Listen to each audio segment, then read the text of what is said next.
OPEC's commitment to cutting production to clear a global glut is working, but the group needs to address rising output from Libya and Nigeria, Iran's oil minister Bijan Namdar Zanganeh said. Compliance with the output cuts is acceptable, Zanganeh told reporters Sunday in Tehran. The Organization of Petroleum exporting countries should focus on the situation with Libya and Nigeria, he said, referring to the two countries exempted from capping production due to their internal strife. Nigeria will be able to participate in cuts when its output stabilizes at 1.8 million barrels of oil per day, Oil Minister Emmanuel Kachikwu said Friday. OPEC's actions are working and compliance is acceptable overall, although there needs to be some change, Zanganeh said, referring to OPEC members' compliance with their pledges to pump less. Changes are really related to Libya and Nigeria and the 100% compliance of everyone. He didn't elaborate. OPEC and other global producers including Russia agreed to maintain output cuts through March to end a price rout that has battered their economies since 2014. Iran was part of the deal reached last year, though it was given special permission to raise output by 90,000 barrels per day. Libya and Nigeria were not part of the deal and have since increased production, complicating the efforts of the suppliers to reduce the glut. Benchmark Brent crude has dropped by about half from its 2014 peak. OPEC backs any action to help stabilize the oil market, and if a meeting is needed for the group to decide whether to extend the cuts that expire in March, we'll arrange it, Zanganeh said. Iran will consider everything within the framework of our national interest and cooperation with OPEC, he said when asked whether the country would adjust its output. Iraq supports OPEC's efforts to pare oil output and clear a global glut even as the group's second biggest producer plans to expand its own capacity to pump more, Iraqi Oil Minister Jabar al-Ubai said. The country's plan to boost capacity to 5 million barrels of oil per day by the end of the year won't affect crude markets, he said. Iraq won't export all of its additional output, he said.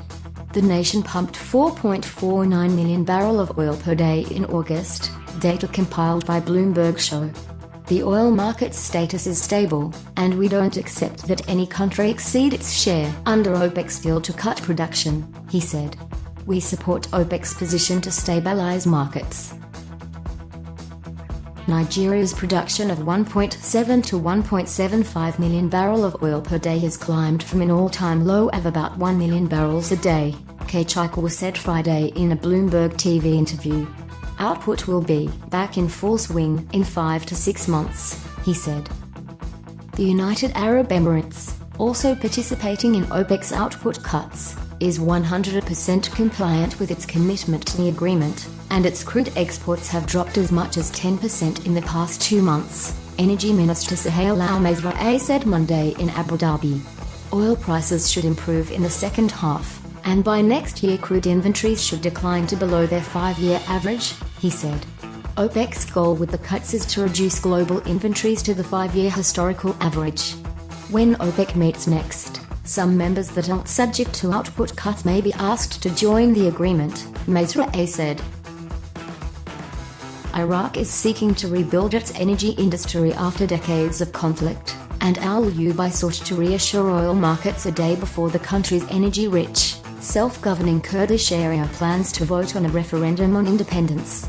The central government opposes the vote, which many global powers say could create further instability in a region convulsed by war. The Kurds plan to include the disputed Kirkuk region, home to Iraq's oldest producing oil fields, in the referendum. Oil should be left out of the political wrangling over control of Kirkuk, al-Ubai said. Kurds, Arabs and Turkmens are all competing to control Kirkuk, making it a potential flashpoint for conflict. The Baghdad-run North Oil Company is currently pumping 500,000 barrels of oil per day in northern Iraq, he said. Iraq's government is still in discussions with Royal Dutch Shell plc, which quit Iraq's southern Manishnoon field and plans also to withdraw from the West Kno-1 deposit, al-Ubai said. It's not talking with any other oil companies about replacing Shell, he said.